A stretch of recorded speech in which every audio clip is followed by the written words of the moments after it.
as our 3 chief residents. So with no further ado, wanted to move into our session today.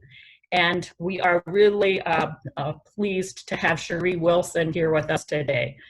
She received her Bachelor's of Arts in Russian from Howard University, her Master's of Arts in Russian Area Studies from the University of Minnesota, and a Master's in Health Sciences in Health Finance and Management here at the Johns Hopkins School of Public Health. So just as an aside, she's fluent in Russian and very proficient in French, Spanish, and German. Really a talent that I really admire. She is really nationally recognized in her work on diversity and inclusion, cultural and linguistic competence, and health equity, and has had numerous roles really addressing these issues in healthcare. She's been a previous director of the Corporate Office of Diversity and Inclusion at the Robert Wood Johnson Barnabas Health Center in New Jersey, and she serves now as the Education and Training Manager of the Johns Hopkins Medicine Office of Diversity and Inclusion. She's had many roles here at Hopkins, which I think also attests to her many talents. She's been an assistant scientist in the Johns Hopkins Center for Health Disparity Solution. She's been the active director of quality improvement here at Johns Hopkins Hospital, and has had many leadership roles in diversity and inclusion and health equity in many different organizations. We are really excited to have her today come and give us an introduction to implicit bias and microaggressions. Thanks so much, Cherie. Great. Thank you so much, Dr. Chang. My pleasure. So good afternoon, everyone. So first of all, I know we are doing this via Zoom, but this will actually be a fairly interactive session. So there will be some opportunities for discussion where you'll be able to chat a few words in the chat box. I have a few video clips, and I hope that I leave you with some things to think about and perhaps what we can do to make this new awareness actionable. So to start, our objectives for today are that following today's presentation, you'll be able to identify how unconscious bias works or implicit bias in our everyday lives in healthcare. You'll be able to recognize microaggressions, microassaults, microinsults, and microinvalidations. And as I just mentioned, it's not enough to raise our awareness, it's what can we actually do about it.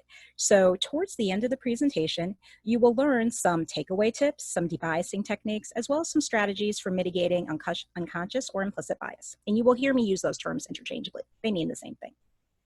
So I like to start with this video clip. We have all been asked, or we have asked others, where are you from? However, it can take on a whole different level of meaning when we ask certain people this question. So as you watch this video, think about whether you have personally experienced this type of encounter or treatment, or whether you've engaged in it, and we'll discuss it briefly.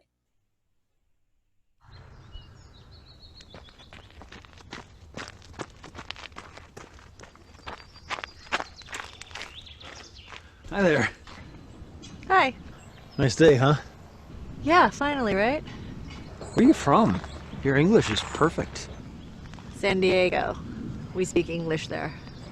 Oh, no, where are you from? Well, I was born in Orange County, but I never actually lived there. I mean before that.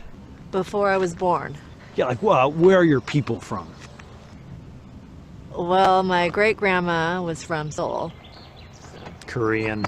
I knew it. I was like, she's either Japanese or Korean, but I was leaning more towards Korean. Amazing. Yeah. Hamshasina. There's a really good teriyaki barbecue place near my apartment. So I actually really like kimchi. Cool. What about you? Where are you from? San Francisco. But where are you from? Oh, I'm just American. Really? You're Native American? No, just regular American. Oh, well, I guess my grandparents are from England. Oh, well. Hello, Governor! What's all this then? Top of the morning to you. Let's get a sporty! Double, toil and trouble! Mind the gap! Beware, Jack the Ripper! Bloody hell! Pip! Cheerio! I think your people's fish and chips are amazing. You're weird. Really? I'm weird? Must be a Korean thing.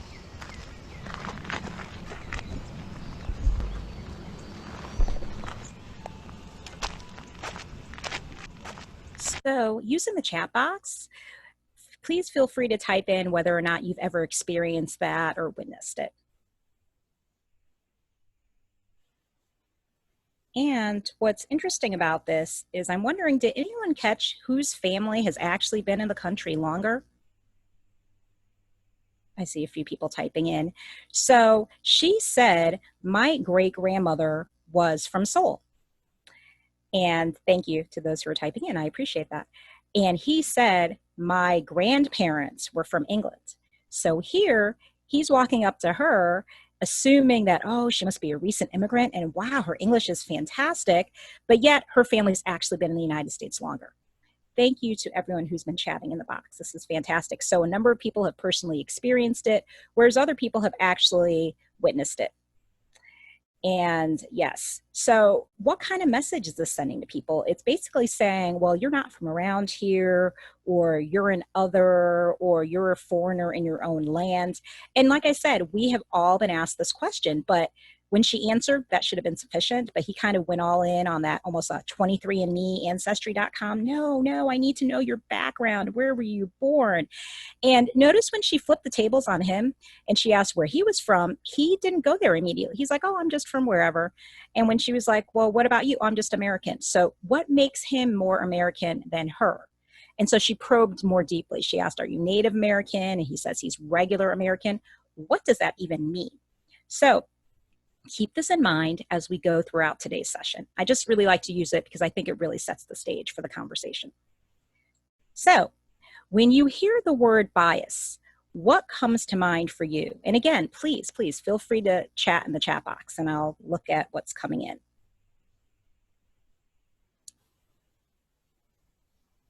Now, this is great. I'm loving people's comments that they're typing in. So when you hear the word bias, what do you think about? What comes to mind for you?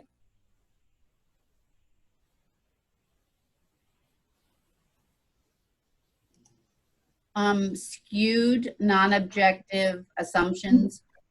Great, excellent. I'm saying a number of things, yes, along those same lines. Preconceived notions or views, assumptions made a priori, implicit and explicit, predetermined opinion, lots of preconceived notions or assumptions. An advantage or disadvantage based on one's premise. Absolutely. All of the above, right, exactly. One way of thinking, assumptions, right. So now the interesting thing about bias, mostly negative association. Yes, bias is a problematic simplification. Thank you. So now the interesting thing about bias is that really, it's really neither positive or negative, it's neutral, but it depends on the situation. It's a preference. So it is completely one thing to have a preference for, say, Coke over Pepsi, but it's really problematic, as several people said, to have a preference for individuals who graduated from certain programs when I'm sitting on an admissions committee or a search committee, or I'm doing a hiring search. Or I am looking at certain kinds of patients and I prefer to work with patients who are English speaking only. I don't want to have to work with those patients who are limited English proficient. I don't want to have to use interpreters. It takes too long. It slows down my throughput. So I prefer not to work with those kinds of patients. So as I said, depending on the situation, it can be, typically it's neutral, but it can have an adverse impact based upon how we use it.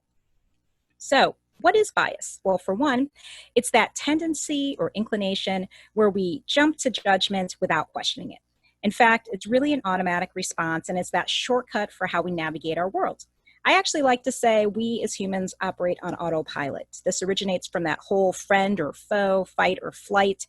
Think about it this way. If our ancestors made a wrong decision and they approached something and is it friendly or is this thing going to harm me? If we made the wrong decision, we wouldn't be here together today. But when I talk about autopilot, here's an example. Most of us probably pre-COVID took a usual route to work, or to the office, or to the hospital, whether you drove, took public transportation, walked, biked, whatever. Well, what happens when it's not a day you're going to work? It's the weekend, you're on PTO or vacation, it's a holiday. What's running through your mind is, I need to stop by the grocery store to pick up a few last things for the barbecue we're having today, right?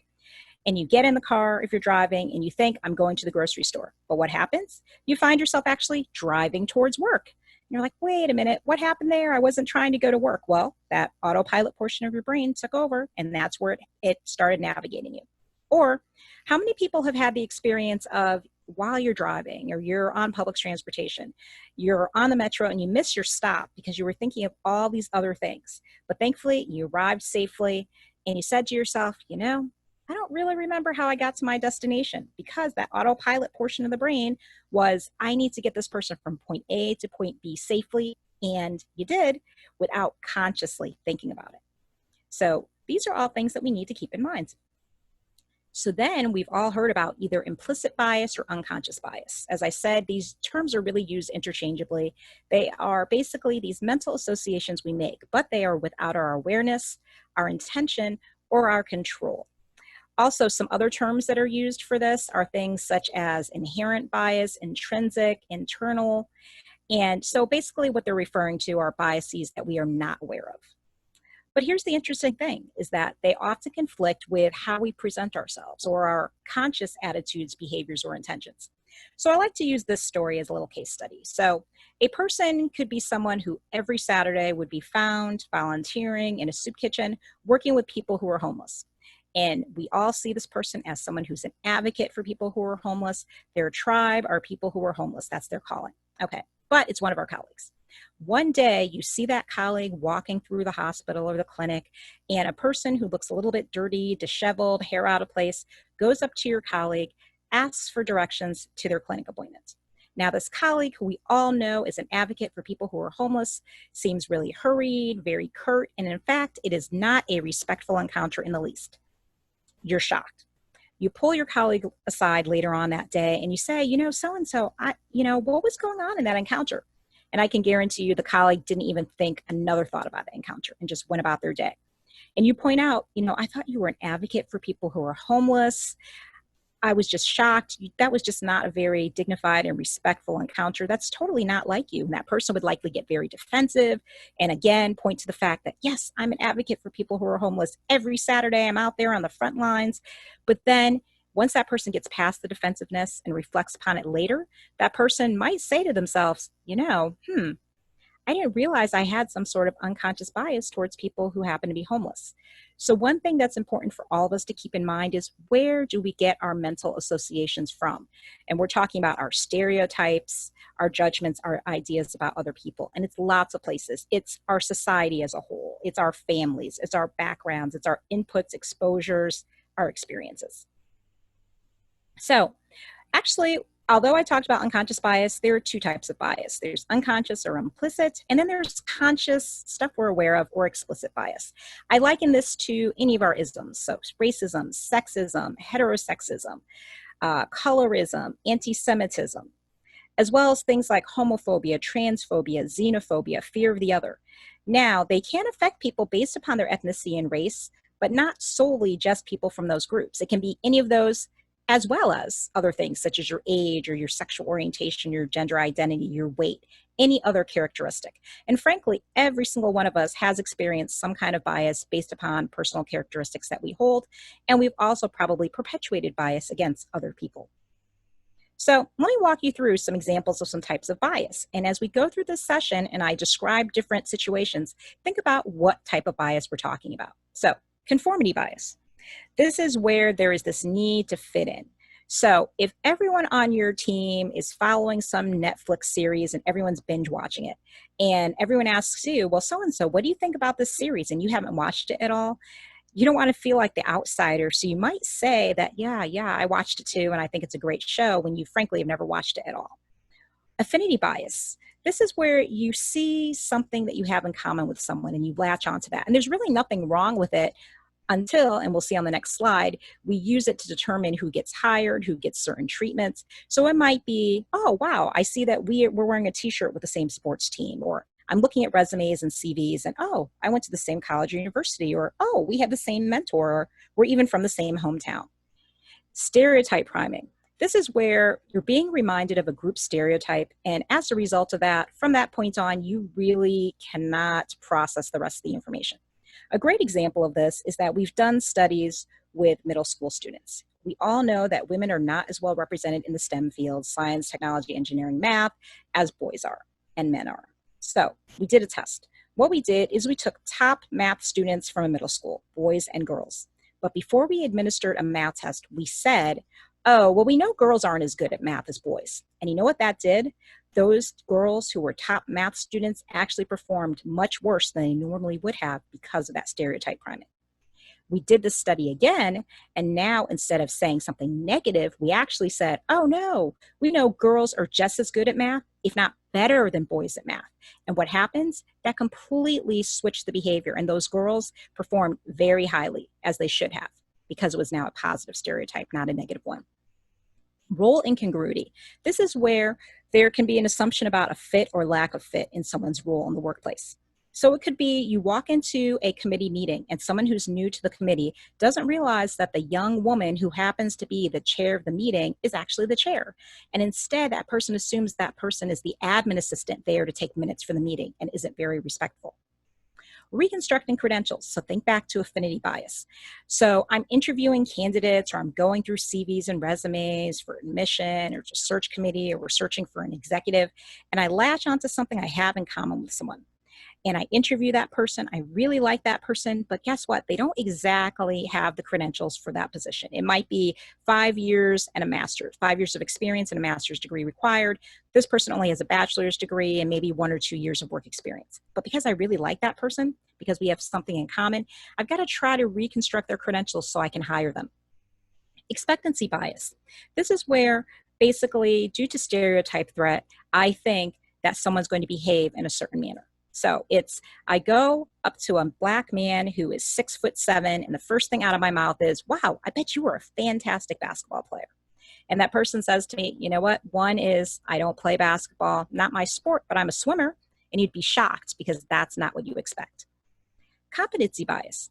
This is where people who are members of historically lower status groups are assumed not to be competent, especially when they are in positions of authority.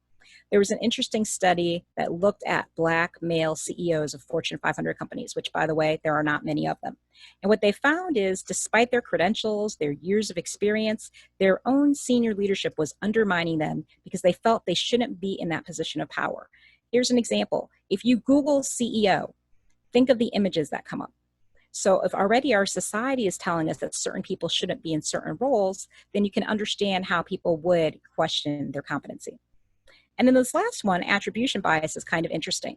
So if we make a mistake, we think it's not due to a personal failing or something, the fact I'm incompetent or I messed up, but it's because other people did something to affect us adversely. But if someone else underperforms or makes a mistake, we say it's because of their lack of competence. So an example could be, I am charged with running this certain report for my team every month. And one month I mess up my numbers and someone points that out to me. Instead of owning it and saying, oh yeah, you know what, oops, I transposed the columns for the formula I was supposed to be calculating. Instead, I would say, oh no, you know why I messed up? Because so-and-so interrupted me when I was running my numbers. However, if that had been my colleague and they did the same thing, I would say, oh yeah, you know, that's because so-and-so is incompetent. So we don't own our own mistakes typically. So what is the purpose of bias? Well, for one, it helps us to create meaning out of our everyday lives. It's a lens, actually. It helps create mental shortcuts, and it helps us screen out all kinds of extraneous information so we can focus. But back to the beginning, when I talked about this whole friend or foe, it used to serve the purpose of keeping us alive. So I want to show you some ways our minds can actually lead us astray. So I'm going to take you through some priming exercises, and because we're a large group, I'm not going to ask you to unmute because that would create mass chaos. However, as I ask you a question, we're going to say a word to ourselves silently together. And then I'm going to ask a question. And what I'm going to ask you to do is type in the chat box the first thing that comes to mind. So let's start. So for our purposes, a rabbit hops. So what we're going to do is say the word hop 10 times. So I'm going to count us through. If you could say while you're muted on your mic, the word hop 10 times, and then I'm going to ask you a question. So let's count it through. Ready? Hop, hop, hop, hop, hop, hop, hop, hop, hop, hop. Great. Now I'm going to ask you a question, and please type in the chat box the first word that comes to mind. What do you do at a green light?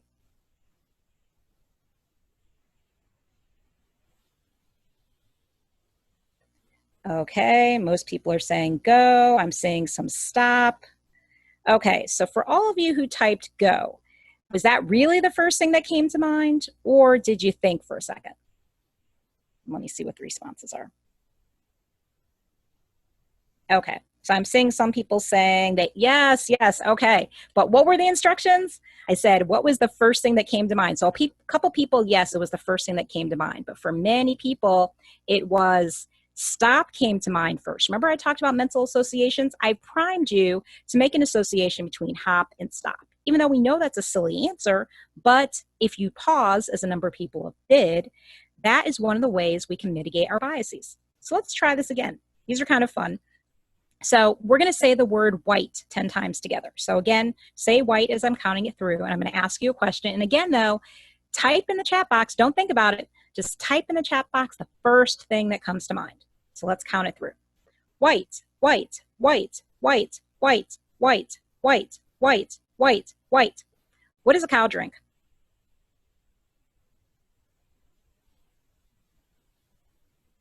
Okay, I'm seeing a mixture of a lot of milks, a few waters interspersed in there. Yes, I see someone said system 2 thinkers. Yes, that's the whole fast brain, slow brain thing. Yep, appreciate it. So yes, so okay, not milk. So a number of people said milk because you're making an association between white and milk. But if you take that pause, that's the slow brain thinking or system 2 thinking. That's what helps us get over that initial judgment or thought that came to mind. So I'm going to try this one last time.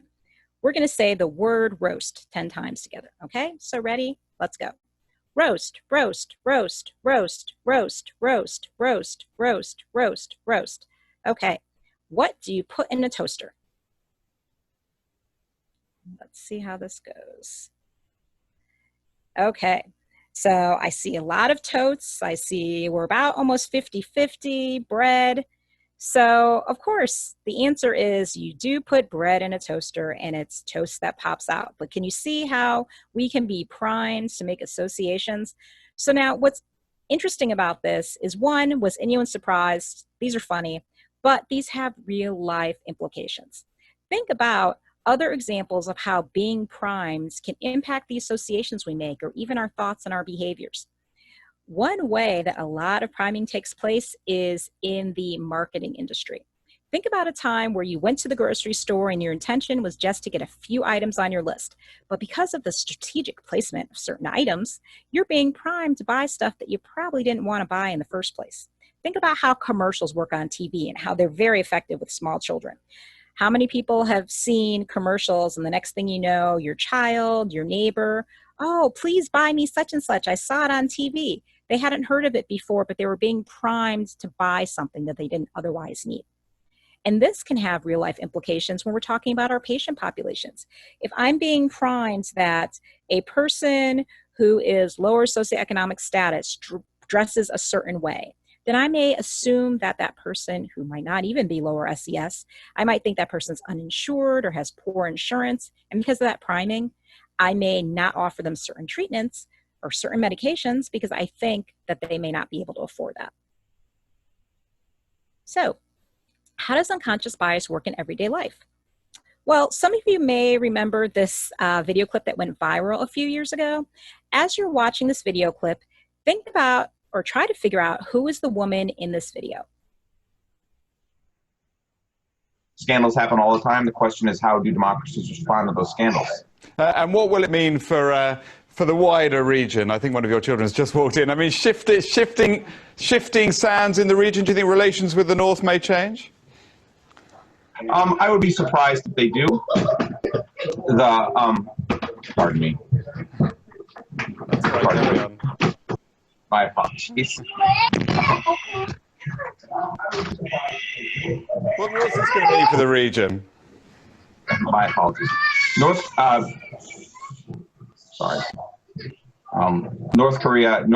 South Korea's policy choices on North Korea have been severely limited in the last 6 months So, to a year. if you wouldn't mind typing in the chat box, who do you think this woman is?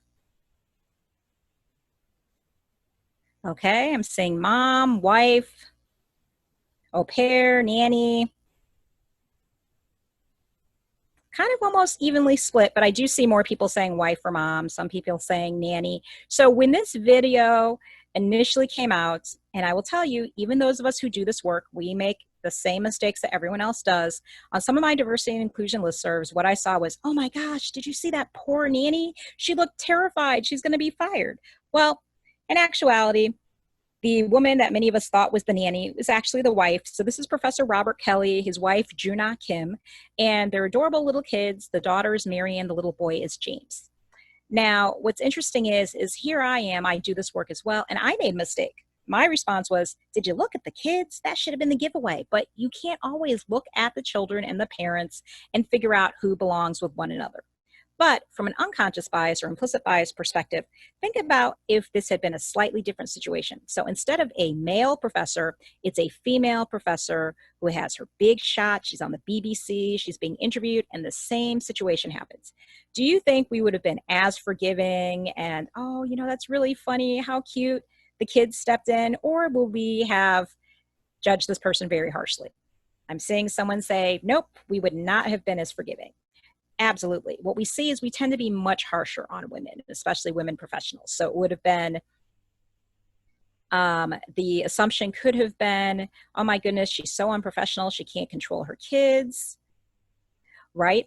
So the bias in assuming this is the wife, perhaps in that she doesn't work, right? Or the wife could be doing what most of us are doing now too, where, you know, maybe two people, both parents are working at home. And so yes, definitely heteronormative bias and assuming it's the wife. Absolutely.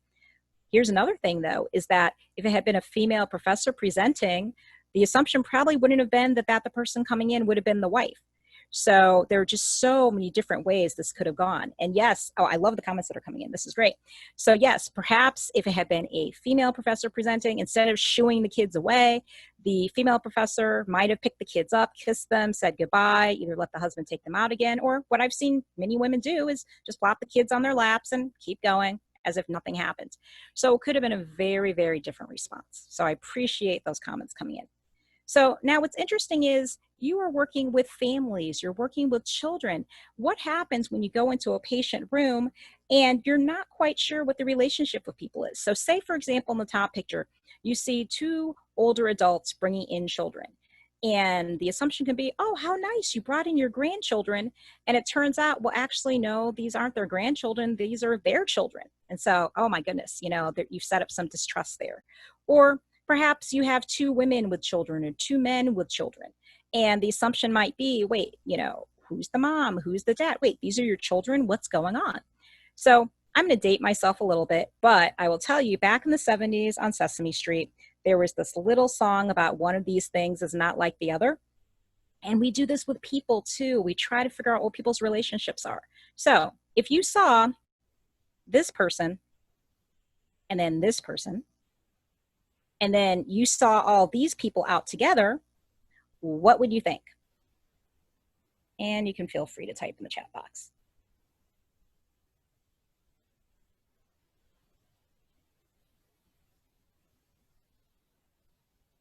Any assumptions? You're walking into a patient room and this is who you're seeing.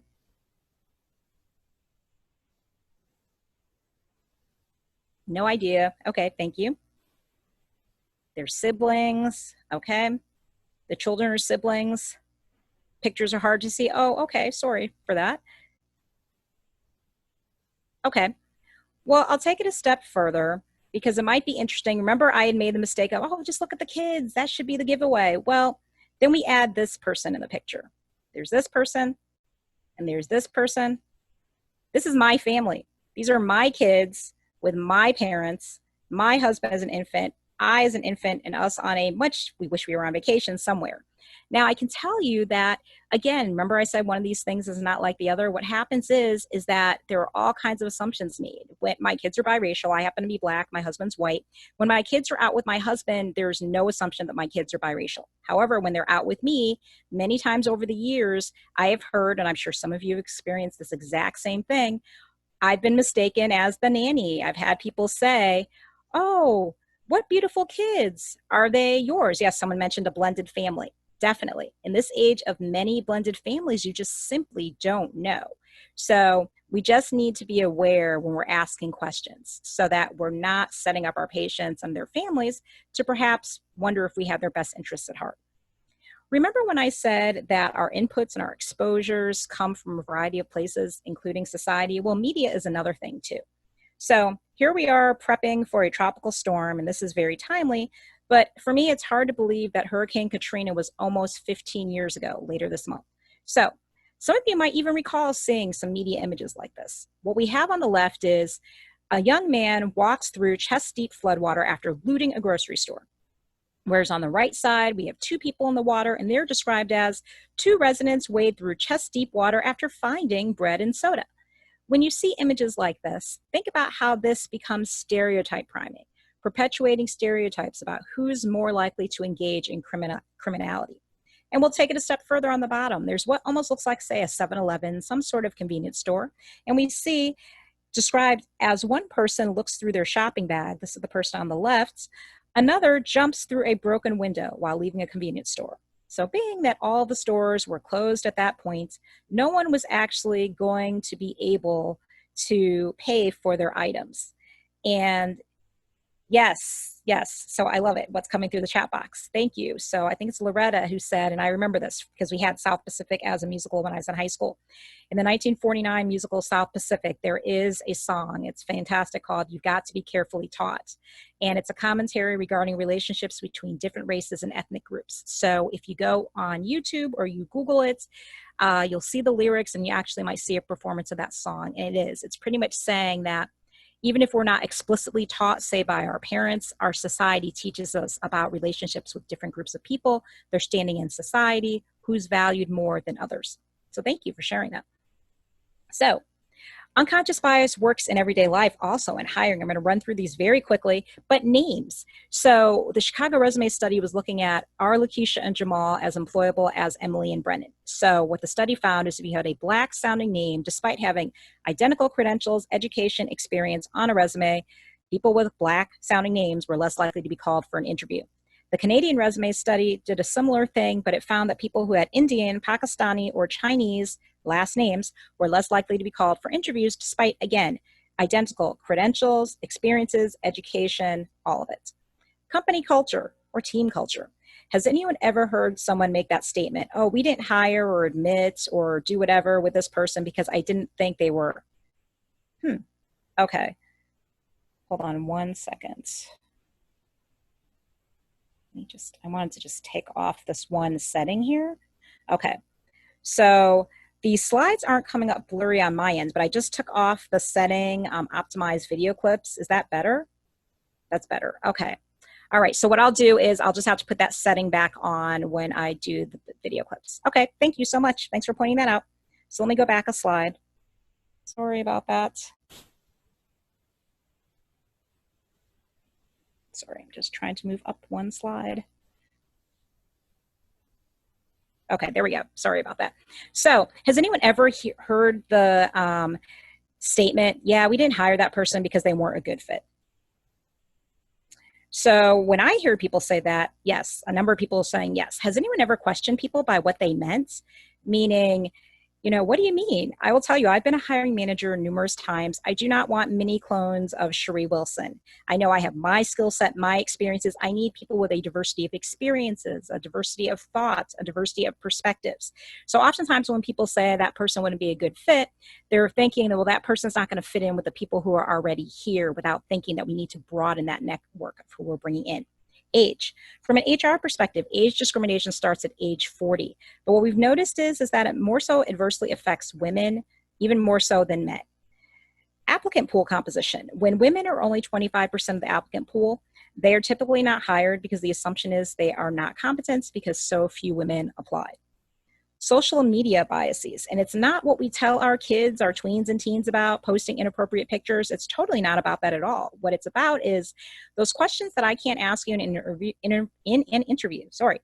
If I look at your Facebook page, your Twitter account, your Instagram, or whatever form of social media you use, if it's public facing, I can look at it and, oh, that person has kids. Oh, they seem to be caring for an elderly parent. I don't like that person's political or religious affiliation or any number of characteristics about you. And I choose not to hire you based upon that. Overweight and obese applicants and employees. So we found that if you're an applicant who is overweight or obese, you are less likely to be hired for the job. They've even done secret shopper studies where if you even sit next to the applicant who is overweight or obese, you too, even if you're so-called normal sized, are less likely to be called. It's almost like guilty by association syndrome. And then if you're an employee, you are less likely to be promoted, typically make less money, and typically not the front-facing part of the organization. Those with criminal records. So some have heard of the question that's on applications, usually, have you been convicted of a misdemeanor or a felony? Oftentimes that can be a huge deterrent to people getting jobs. So we now have the Ban the Box initiative, which on many applications, the Common App for colleges, federal contracting, many employers no longer ask that question in the hopes that that person could actually get to the interview stage, and then that would give that person an opportunity. So interesting thing, studies have looked at this now since they've been around for the last few years. And from an unconscious bias perspective, what we're finding is that a Black male with a college degree and no criminal record is still less likely to be hired than a white male with a criminal record and only a high school diploma. And do you know why? Because from an unconscious bias perspective, remember I talked about priming and what our media stereotypes tell us about who's more prone to criminal activity. The assumption is that even though I can't ask that question, I know that Black men are more likely to have criminal records. So I'm not going to hire this guy or call this person for an interview because I assume that person has a criminal record. Those with poor credit histories. So I don't know if anyone recalls when you were offered a position, as part of the background check process, you had to agree to have a credit check run to make sure that your credit history was clear. What are the types of things we think about people with poor credit? You can feel free to type in the chat box. Things such as people are irresponsible with their money. Yes, irresponsible, bad at planning, not financially responsible, not dependable. Absolutely. But does anyone know what the #1 reason for bankruptcy is in the United States? Divorce, good. That's a good set. Healthcare, yes. So actually, going to medical school. So actually, it is medical expenses, right? And unfortunately, even if you do file for bankruptcy, you cannot get rid of your student loans. You're still stuck with those, unfortunately. So, but what this means is, so say if I'm someone who had a catastrophic illness myself and had to file for bankruptcy, or I have a poor credit history, or I'm caring for someone else because that person had to quit their jobs or I had to reduce my hours, I'm now going to hold it against that person because my assumption is, from a risk management perspective in a company, that that person's not dependable and that person might possibly embezzle from my company or steal money from my company. But when you look at headlines, who are typically the people stealing from the companies? It's not usually your lower level person in the organization. So things to keep in mind. Those with accents. So in actuality, every single one of us has an accent. However, people tend to focus on, say, a foreign accent or a regional accent. And what studies have shown is that if you have someone with a foreign accent and someone with a non-foreign accent, that person with the foreign accent is assumed to be less credible, less truthful, despite saying the exact same thing as someone else, which is actually a truthful statement. Those with disabilities, both visible and invisible. We tend to focus on people with visible disabilities, but there are so many different kinds of invisible disabilities, whether it's neurodiversity, people who fall on the autism spectrum, people with mental health issues, people with autoimmune disorders, any number of things. And so basically people are very uncertain about sharing that because oftentimes it can be held against them despite the federal laws that we have. And now I need to put an asterisk next to this last one. Those who are LGBTQI, lesbian, gay, bisexual, transgender, queer, questioning, intersex plus, because up until mid-June, there were no federal protections that prevented someone who was on that spectrum from being fired from their jobs or basically evicted from housing or not granted housing. Now, the little asterisk I do need to keep behind that is, despite that federal ruling, we did have something overturned in Section 1557 of the Affordable Care Act, which basically, under the sex provision, it would have had protections for people who are transgender as well as based upon sexual orientation. So there is still a little asterisk out there. So some tips for removing bias in hiring is some people actually remove names from resumes and use numbers. Some people use algorithms to let the computer generate a short list, basically taking the humans out of it. But here's the issue. Algorithms, though, can be developed by programmers who are human, and there could still be some bias that creeps into that. Some people are implementing diversity and inclusion as well as implicit bias training for both hiring teams, hiring managers. We're doing this currently for search committees. And then some people try to, as much as possible, de-identify or make applications as anonymous as possible.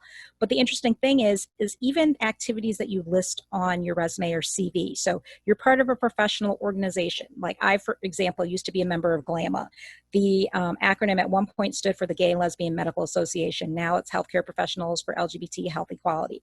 So someone could look at that and assume, oh, Cherie must be on the LGBTQI spectrum. I'm not, I'm just an ally. But people do make those assumptions. Or someone who graduated from historically Black college or university or Hispanic serving institution or one of our indigenous universities, the assumption would be, oh, that person's from that community, when sometimes that is not the case. So let's talk about how unconscious bias works in healthcare. So for the women doctors on this call, think about who gets called doctor. So one of the studies actually looked at grand rounds, if we were in person and we were looking at introductions, or we were at a conference or an annual meeting. And if there's a whole panel, we would almost trip over ourselves to call all of the men doctor, Dr. So-and-so, Dr. So-and-so, Dr. So-and-so. And then what happens is that basically we get to the woman and we call that person by their first names. And yes, I'm seeing several people come in here. Yes, typically it's men who get called doctor, or someone shared that despite the woman doctor being in the room, the med student who's both white and male is called doctor. Also, yes, someone gave a great example. Thank you, Dr. Oliva Hemker. Dr. Fauci versus Deborah. Absolutely. We see this all the time. The other thing I hear about too is if you're the woman doctor going in, you're assumed to be the nurse, right? And then a nurse who is a man is assumed to be the doctor. Remember I said about our inputs, our exposures, what society tells us? If you Google doctor, think of the images who come up. Or if I tell people, close your eyes and envision a doctor, think about what comes to mind. Now, when we talk about, though, bias, we think always provider-patient bias, but really this is a two-way street because patients can be biased against their providers as well. But I want to walk you through a couple of studies, give you some ideas of how unconscious bias works in healthcare. So thank you for all who have shared. That's been very helpful. So we know that unconscious bias does affect decision-making. And yes, people are sharing their other experiences as well. Yes. We see this all the time. So thank you to all who have shared. I appreciate that. Let me just go back one slide though. My apologies. Okay, we know that unconscious bias affects clinical decision-making. We know that racial bias, unconscious racial bias predicts both nonverbal behaviors such as eye contact, as posture, whether you're as open when you're dealing with certain patients. It also influences the quality of physicians' interpersonal communication. So this study looked at the length of encounters with African-American patients as well as the number of words spoken. And what they found is they were much shorter than they were with white patients.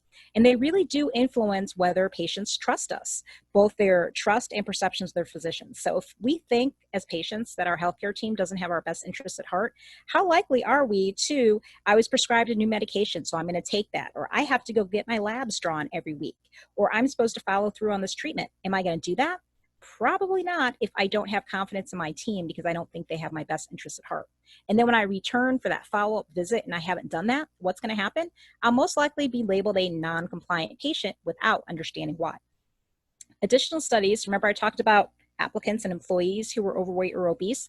We know that this also happens when it comes to patients. So there's more negative stereotyping. We figure that patients are going to be less adherent. From a child perspective, a pediatric perspective, and pain management, this study was talking about children with appendicitis, and it was found that Black children with appendicitis were less likely to receive opioid medication than white children. We've seen this in adult populations as well. Long bone fracture presentations to the ED. Black and Hispanic or Latinx patients were much less likely to receive any sort of pain management versus white patients. And yes, absolutely. I was going to get to this, but yes, sickle cell patients. So there are terms that are used to refer to sickle cell patients, none of which I'm going to actually use, but when a patient with sickle cell presents to the ED, instead of trying to do pain management, the assumption is that the person is engaging in drug-seeking behavior. And so no, not likely to have their pain managed well at all. Also too, we know that with concordance, with our doctors, we see with race concordance that Black patients are much more likely to have a positive belief and expectations from a same race doctor, more positive attitudes, 7% more likely to feel they've received a lower standard of care with a different race doctor, However, having a 3 times greater odds of feeling that that same race doctor better understands their healthcare problems. And getting back to the whole issue of overweight and obese, this was a research looking at the strong implicit bias that doctors have against people who are overweight. But what we found is that men's biases were stronger than women's. And what was interesting is that if you were a thinner person, you had an even greater amount of bias, because this is the further I am away from someone. And what I mean is the difference, if I see it as a gulf, then I'm more likely to have a bias against that patient. This can have really adverse consequences for patients, because oftentimes patients who are overweight and obese talk about going to the doctor for some issue, and all the person talks about is their weight. Sadly, in the last 2 weeks, I was reading a story about a woman who kept going back to her doctor, and she was actually overweight, and she told the doctor about a growth she thought she had on her neck. The doctor kept ignoring her and basically kept telling her, oh, you just have a fatty neck. It's not a big deal. You're fine. You're overreacting. Thankfully, she did get a second opinion, and it turned out that growth was not a fatty neck. It was actually a stage 4 lymphoma. So had the doctor basically listened to the concerns sooner, she might have a better prognosis and treatment options. So lastly, this study about implicit bias in medical education. What it was looking at was a little over 3,500 students who took the implicit association test, which I'll talk about a little bit later. And what they found was that simply completing the race IAT predicted a decrease in implicit racial bias. However, think back to stereotype priming that I talked about previously. Hearing a negative comment about African American patients from either an attending or a resident, or having an unfavorable experience with African American physicians, increased implicit racial bias. So when I talk about the implicit association tests, simply taking these tests, because we know that what they're trying to show is whether you have some sort of automatic preference with one group over another group. It's hard to try to gain it, because think back to the priming exercise where I asked what was the first thing that came to mind. If it takes me longer to think through what group is good or what group is bad, perhaps it's because I'm trying to override a bias that I might have against that group based upon the inputs I've received. However, remember I mentioned that bias goes both ways. We also have patients who are basically biased against our patients. I wanted to make sure people were aware of a policy that went into place right before COVID hit, and I think it kind of got buried and many people aren't aware of it. But as of March 1st, we actually now have a policy of prohibiting discrimination by patients against employees policy. If you go in there, this My Learning is a quick FAQ, and it shows some scenarios of where patients are being biased or discriminating against employees, how we can display allyship by supporting our employees, and the situations in which a patient would be able to select a different provider, because we don't want any of our employees being subjected to abuse or discrimination. So I'm not going to play this video clip, but my purpose of using this as an example is this video would have been a homeless man walks into a church. However, I heard many years ago that a new hospital CEO went to a busy ED on a Friday evening to see how the CEO would be treated and how certain people would be treated. The person was dressed very shabbily, didn't look great, and had a really horrendous experience in the ED. Went back that Monday, some of the same staff were available, and they were shocked and horrified because they were worried. Oh my gosh, am I going to be fired because of how I treated the CEO? The point of that was not to fire or terminate anyone. It was to be a lesson in, regardless of whether you're the CEO, the department chair, an attending, versus someone who's a resident, a med student, a member of the community, any one of us, we are all patients at some point. Every single person should be treated with dignity and respect. Sadly, that does not always happen in all circumstances. And a very sad story I had heard a few years ago is that at a New York hospital, the chief of the ED was out in his yard one day doing yard work, was dressed, the pants had gotten dirty, had been kneeling in the dirt, had been out all day, was very sweaty, had a medical emergency, and was brought into his own emergency department. Because he was perceived or thought to be a person who was homeless, no one rushed to assist this person. Everyone was very lackadaisical, very nonchalant, and he actually ended up dying due to this medical emergency. When the staff realized this was one of their own, in fact, the chief of their ED, they were distraught. And that should be a lesson to all of us. That whole saying about don't judge a book by its cover. We can't just look at people and assume what their socioeconomic status is, whether they're going to be adherent to something, whether they even understand what we're giving to them. And let's see. Yes, everyone is a person first, and we need to remember that, because I know it is not easy doing the work that all of you do, and sometimes patients can become numbers. I have X number of patients before I go home for the day or whatever. But the fact of the matter is, if you think about, would I want my family member treated like this? Would I want to be treated like this? Empathy goes a very long way. So let me talk a little bit about microaggressions. This is why I include it in the slide, in the title, because I think it's extremely important. It's another form of bias. So microaggressions, they're that ouch. It's something we hear and it's, wow, that was not cool. Why did that person say that? So from BRIM, it's a great curriculum. It's bias reduction in internal medicine. The way they define microaggressions and its characteristics, they're seen as these brief and subtle comments or behaviors or environmental cues. But what they do is communicate hostile, derogatory, or unwelcoming messages toward members of underrepresented groups. People from underrepresented groups experience them frequently and persistently. They're not ill-intended, but they impact the target negatively. And they're often informed by stereotypes and biases. Remember, back to what I had said about our inputs, our exposures, what we learn about other groups of people and how. One way we do this, I'm just going to run you through these quickly, I know they're small, is basically even simple questions. They can be asked a very different way based upon who is being asked. So at the top, we see a young woman with a child. The question is that your little brother? Versus, is that your son? We're in a school and you're asking a high school student, what colleges have you applied to? Versus, will you be the first person in your family to graduate high school? Now you're in a college setting. What's your major? Versus, are you the first person in your family to go to college? In the workplace, do you have any kids? Versus, how many kids do you have? Or do they all have the same father, which is also a heterosexist question? Or down below in a healthcare setting, we have a healthcare provider smiling in one, grimacing in the other, asking, what does your husband do? Or is the father still in the picture? Again, heterosexist, because there might not be a father. It could be two moms. It could be a grandparent. It could be a single mom. But we shouldn't be making these kinds of assumptions and treating our patients and families differently as a result. So in the interest of time, I'm going to keep moving forward. But Dr. Cheng, I can send a PDF to you and your team to share with all of our participants. But I will just say that this video clip talks about how microaggressions are like mosquito bites. Every person is bitten by mosquitoes at some point or another. But some people are more susceptible and get bitten more. So if you're in a geographical location where there's Zika or there's malaria, you could actually die because of those mosquito bites. And so this talks about it in a microaggressions perspective. So here's a difference, though, is when we talk about microaggressions, people may say, but my intentions were good. I didn't mean any harm. But we need to look at not just the intention, but we need to look at the impact. So think back to the opening video clip. Where are you from?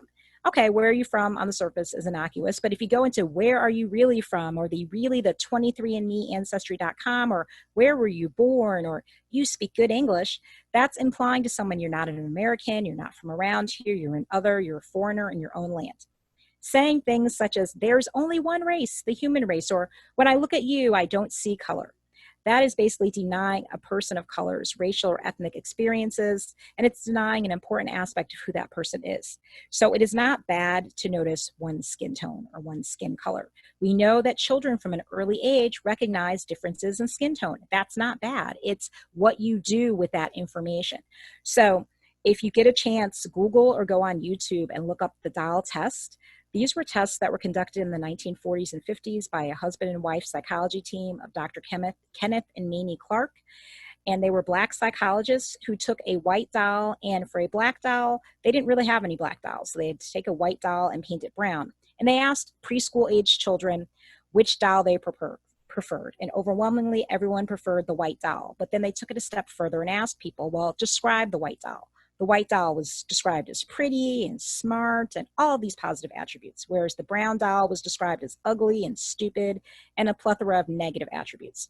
The reason why I can't use these short video clips in any of my trainings, because it's both heart-wrenching and gut-wrenching at the same time, because you see these Black children, when asked, which doll do you look like, you see them hesitate, because what I basically am saying is, oh my goodness, if I say I look like the black doll, does that mean I am both ugly and stupid too? I mean, it's really horrifying to watch. Those Dahl studies, though, or the Dahl test, played an influential role in the Brown versus Board of Education ruling. and to desegregate the schools in the United States. But what's interesting is when you even do the dial test worldwide, and as I said, go to YouTube and you'll see these videos, you see subtitles, children speaking other languages, other cultures, other countries, and there's still a preference for the white dial over the black dial. So think of the message that we're sending worldwide about color. Someone being told you're a credit to your race, or you're so articulate, you speak so well. Basically, you're treating that person as an exception, or that you're surprised that someone of that race is thought to be so intelligent. Here's a little social experiment for anyone who watches sports. The next time you're watching sports interviews, see how many times black male athletes are referred to as articulate versus how many times white male athletes are referred to as articulate. In my almost 50 years, I've never ever heard a white male athlete referred to as articulate because that's expected. Whereas with a black male athlete, it's assumed that that's like a total anomaly. And another microaggression would be being ignored as a person of color, as attention is given to the white person behind you in line. And that's telling you you're invisible. I don't see you. You don't belong. You're a lesser being. So what do we do with microaggressions? Well, for one, is when I was talking about the whole color issue, on our office's website, and I have a link here, and it's publicly facing for those of you who are not within Johns Hopkins, as part of the move to talk about racial discussions in the wake of all the different events that have happened for the last 401 years, but especially this winter and spring, we have resources on how to talk to children about race, because we think that these conversations should start earlier. Also, what do we do? So if you're the person who actually committed a microaggression, one is when you recognize it, apologize, whether it's in the moment or later. If someone points it out to you, we don't want people to get defensive, although that's human nature, but believe what the person is saying. And we also want to find out why what you did was a microaggression. When you witness a microaggression, we really want people to engage in allyship. And yes, this is true. It's a very difficult conversation, but it's very necessary. The reason why we want people who witness microaggressions to engage in allyship, and what I mean is speaking up on behalf of others, it's very difficult if you're the person in the targeted group to speak up, because people engage in then micro-invalidations. Oh, you didn't like that gay joke because you're the person who's gay. But if someone who is not gay speaks up and says something that's much more powerful, and that doesn't make the person who's the target to have to speak up on their own. So simply saying something like, ouch, or are you saying what I thought you were saying, or were you really meaning X or Y? Naming the offense can be very powerful. Supporting the person, and whether it's in public or it's in private, supporting others who speak up. You can also talk privately with the offender later, but one thing we want to do is definitely amplify ideas or suggestions that are being ignored. Think about a time you have been in some sort of a meeting and someone raises a point and no one responds to that point. A few minutes later, someone says the exact same thing and everyone jumps all over the idea as if that person initiated the idea. Go back and point out, oh no, I thought so-and-so said that first. That was a great idea, something like that. And yes, this was an example. Someone was sharing their experience buying a car and a sofa. And interesting that it was only non-white salespeople who approached the person and wasn't sure if that was a learned marketing technique. That's an interesting point, and I'm not sure whether it is or not.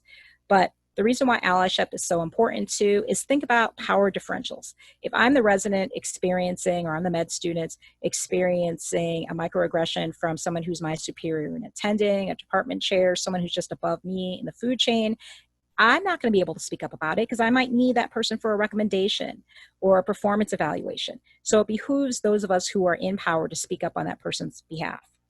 And then if you're the person who has experienced microaggression, you can choose to speak up or not. You might want to rely upon allies. If it's particularly egregious, you may consider filing a complaint and then seeking out a community of support, other people who will support you during this difficult journey. So I've talked about microaggressions, but then we have microassaults. So these are things that people do on purpose. So things such as slurs and epithets, none of which I'm going to use here, or even displaying symbols meant to intimidate people, such as swastikas, Confederate flags, nooses, KKK flyers. And micro-insults. And these are things that people do on purpose to demean a person. So basically, asking your colleague of color how they were admitted to the program, how they got their job, why they're in a position of power, is implying that that person only got it because of affirmative action or a quota system, and they're unqualified for the position. And while there is certainly no shame in working in the service industry, when you're someone who has a bunch of credentials by your name, you do not want to be assumed to be the hired help all the time. So you don't want to be at a hotel and you're assumed to be the valet, or you're putting your own key card into your hotel door and someone asks you for more towels. And also too, people will say things like, oh, I never would have guessed you were gay, or I don't see you as black, or I don't see your color. Again, that's a that's basically insulting to that person. And then lastly, micro-invalidations. Remember I said what happens when someone raises a concern to you because of something you said or did? This is where instead of basically acknowledging that you engaged in poor behavior and what you said was inappropriate, you turn it back on that person and you say, you're playing the race, the gender, the gay, the disability card, whatever. You're being too sensitive. They're only words. Why do you care? Or even with the hashtag Black Lives Matter, what about other lives? All lives matter. Well, I'll use the Susan B. Komen breast cancer walk as an example. I don't think anyone would ever walk through there and say, but what about other cancers? All cancers matter. What about prostate cancer? What about colon cancer? No. On that day, we're focusing upon breast cancer, and that's what we should do. Or even with the hashtag #MeToo regarding sexual harassment and assault. When it first came out, everyone jumped all over, oh, Alyssa Milano said it, that's great. But remember I said amplifying voices of others? It was actually a social movement created by Tarana Burke, a social activist in 2006. Yes, and I like that people are sharing other things. Do you really think that's what they meant? Or being referred to as gals by peers? Yes. Or just looking at our language. I still do this and I catch myself and I'm working on it. In a group of mixed company, right? Mixed gender company, I still use, and many of us use, okay, guys, let's everyone do, so we just really need to think about more so using gender neutral language. So I wanted to leave you with, I honestly don't think we'll ever be able to truly eliminate unconscious bias or implicit bias, but I think we can sort of rewire our brains a little bit. And how so?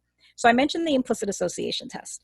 So the reason why I didn't ask for it to be a prerequisite for this grand rounds, because I like to spend a lot more time deconstructing it after people have taken it, and there's no time to do it in a slightly over an hour-long session. However, if you do have a chance to do it, just type in IAT or implicit association test. These are tools and tests that were developed by researchers from Harvard, the University of Virginia, University of Washington. And what they were trying to show is where there's a divergence or a gap between our conscious minds and our unconscious minds. Remember when I said that our unconscious bias oftentimes doesn't match with how we present ourselves? That's what they're trying to test by having you quickly with 2 fingers, your index fingers, have to match up words, images, and then they swap. But these are meant for self-education and self-awareness, not before I admit people to a program, everyone has to take this IAT, and depending on how you do, you're in or you're out. Not at all. When I do this, I don't want people to share the results, but it's really meant, remember, unconscious bias, we are unaware of it. If I now know, oh, I didn't know that perhaps I have some sort of automatic preference for people who are of a certain age over another, I will look around my team and I'll notice, oh my goodness, you know what? I don't have any people over a certain age that are in these types of positions. And it's really meant for us to become more aware so we can actually impact our own behavior. So, what are some strategies? So I'm going to leave you with these 6 ways to mitigate your biases. And these are not meant as steps. You can take them in any order. You can use what is helpful to you. So first step is recognizing and accepting that you have bias. If you're human, you have multiple biases of which you're unaware. But we need to become introspective and develop a flashlight and shine it on ourselves. We also need to practice constructive uncertainty. So that's taking our exclamation marks, meaning I am positive I know everything I need to know about this person in a few seconds, and actually turn that into question marks where I question the first thing that comes to mind. Think back to those priming exercises. I need to explore awkwardness and discomfort, doing things like those implicit association tests I was talking about. I will tell you, it is not comfortable at all or pleasant to find out you might possibly have a bias against a certain group. But then again, when you find out you might have a bias against a particular group, think about why. What is your background? What are your inputs? What were your exposures? What were you taught growing up? What do we see every day in our society? And then we need to work on what can I do differently? Engaging with people you consider others and exposing yourself to positive role models in that group. So I always say it can't be just one person because we tend to exceptionalize that one person, but putting yourself into situations where perhaps you're not in the majority group. Basically getting a different perspective. I'll give you an example. In the county where I live here in Maryland, we have only one mosque. And because people who are Muslim are not viewed very positively in our particular community, it doesn't even say mosque in the title. However, At the end of Ramadan each year, they have a community iftar, or a breaking of the fast, and people from the community are invited in. I've gone several times. It's been fantastic. But I've heard some people from the community, for them, it was such an eye-opening experience because they said things such as, wow, they're just like us. For them, they had never had any contact or exposure to people who were Muslim, probably other than what they saw on TV. And again, think about how what we see on TV, media images, films, how that can really shape our stereotypes. Lastly, get feedback. And it's not asking people, am I biased? No one's going to answer that question, but asking things such as, have you noticed anything? Is there anything I might have missed? These are all things we can do to try to mitigate our own biases. Taking a pause. So remember with the priming exercises, those of you who thought for a second or took a pause or engaged in mindfulness, this is a great way to check your reaction, and it can help you from going down the wrong path regarding a decision or an assumption you're making about a group of people. So paying attention to what's actually happening beneath the judgments and assessments, acknowledging, understanding, searching for the most empowering way to deal with the situation, and then executing. So before you engage in any decision making, think about, what are your own biases? Or what is this particular person triggering in my background? Is it because of an experience I've previously had with someone from this group? Meaning that's your past experience. Don't bring that to your experience or your interaction with this particular person. Is there some sort of automatic feeling or judgment you have about this person or their group as a whole? Are there any patterns in your decision making that might be impacted by your biases? And think about, what can we consciously do to mitigate the impact of this bias? So, okay. I wanted to play this short video clip because I think it brings together everything that we thought about. This is a pediatric patient, and I'm going to increase the sound, but as you look at this encounter, think about what you would have done differently and how you think bias might have impacted this encounter. And think about if you've encountered any of this or witnessed this as well. Oh, one quick thing. I just need to change my settings to optimize it for viewing here. Hold on one sec. Okay.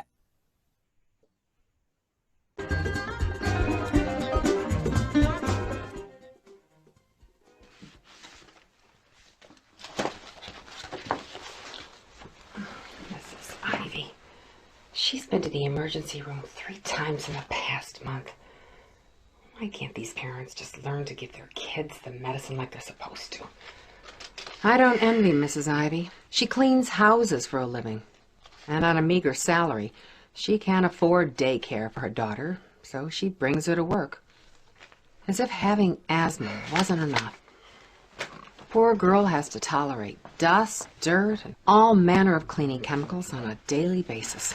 Holly, it looks like you have had some adventures at the hospital since the last time I saw you. I brought her to work one day and let her play outside. I was cleaning the Walters house. They are big smokers. Her breathing sounded so bad that I brought her right to the emergency room. Then the other time, I had forgotten to bring the medicine they gave us. I brought her to the Walters house again, and she was short of breath, so I brought her back to the emergency room just in case. Why didn't you bring her to see us after the first emergency room visit? I had to leave work early and I didn't get paid. And then the car was broken before that and I spent all my money fixing it. Without my car, I can't work. We just didn't have the money to come here. We can't pay the emergency room bills either. I just tell them that. It's true. What was the third emergency room visit? I was breathing and it sounded funny. I got really scared and I couldn't breathe even more. Has Holly been taking her medicine? We tried a while, but she still has attacks. You've got to give me something to cure it. I can't stand to see her suffer so much when she tries to breathe. Mrs. Ivy, Holly needs to take her medicine. I know it takes a little while, but you need to make sure that she takes it. And we also need to find out what triggers her asthma, like smoke exposure. And we need to try and manage that too. I'll tell you that. Can you come into the office next week? I will explain to you then how to manage Holly's asthma. In the meantime, you've got to make sure that she takes her medicine. Oh, and I'm sorry. I'll have our staff check into something for you before you accept it. Remind me next week when you come in. There are children's health insurance plans in every state for children without insurance, even if works. I'm not sure how we felt.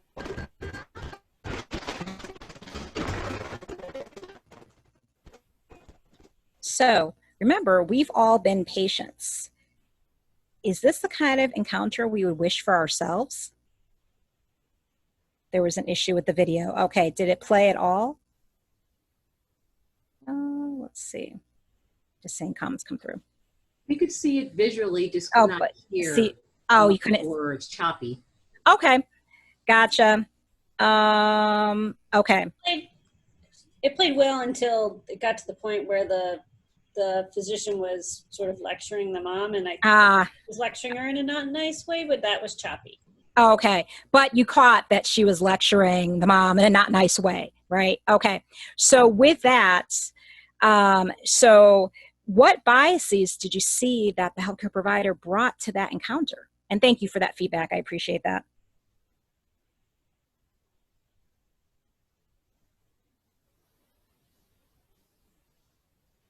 Because the mom raised a number of issues. So I wonder, you know, the mom realizes, I believe, that the daughter is, that smoke bothers her, so she kept her outside.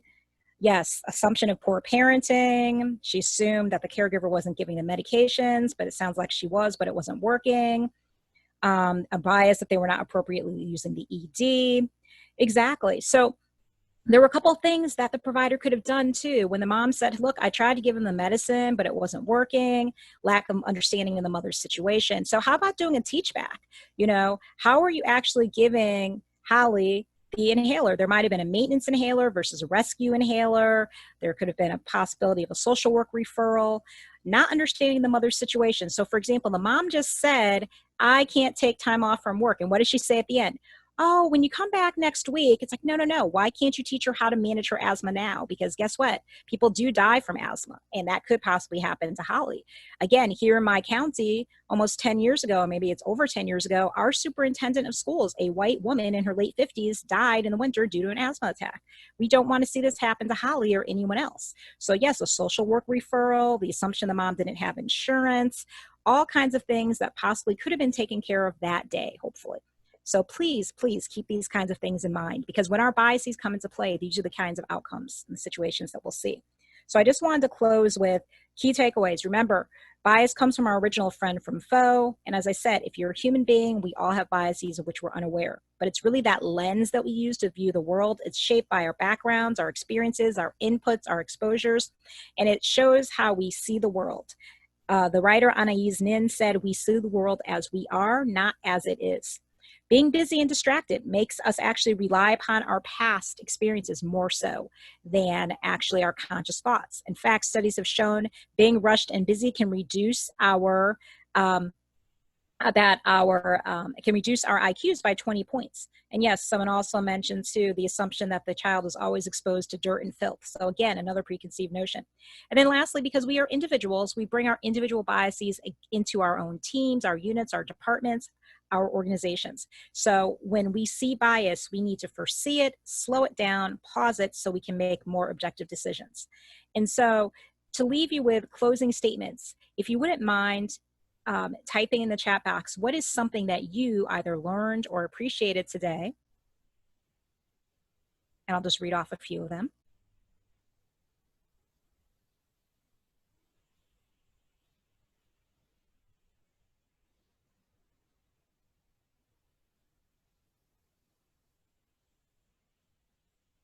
Bias happens more often when we're busy and stressed. Thank you. Thank you, I appreciate that. Using current examples of bias. Types of bias, so recognizable, but we didn't have the terms. Identifying personal biases.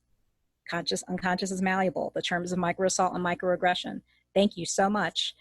New types of bias. Excellent. And then, remember I said at the beginning, a pause. Yes. Types and how to avoid. Language to share with others. Absolutely. Thank you, everyone who's typed in the chat box. So remember I said I wanted this to be actionable. So examples of microassaults, aggressions, think before we speak, microaggression versus microassault, how to intervene. So that allyship, the pause and mindfulness. Thank you all for being so engaged.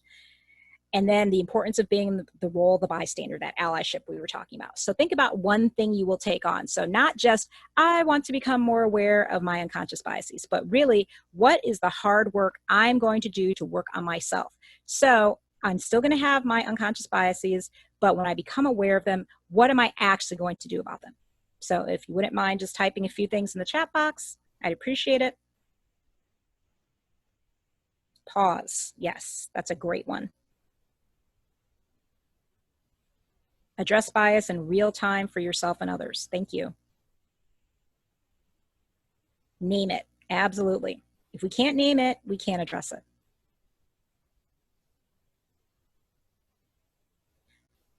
Realizing that if you performed a microaggression, planning to apologize, asking for feedback. Oh, okay, this is great. Thank you. Holly said, recommend Tsunami Watch, Power, Pain, and Progress in the American Experience. Highlights how the U.S. will experience a power shift based on the demographic shift. Intervening more on behalf of others. Absolutely. Thank you so much. I realize I'm 5 minutes over time, so if there were any questions or feedback, I will greatly appreciate them. Thank you. Here's my contact information. Please, please, please feel free to reach out. And also, here's the link to our website. It is available to the public. We have a plethora of resources, and it was my pleasure. And I appreciate all the great feedback coming in. Thank you so much, everyone. I hope you enjoy the rest of the afternoon. I didn't know if Dr. Chang or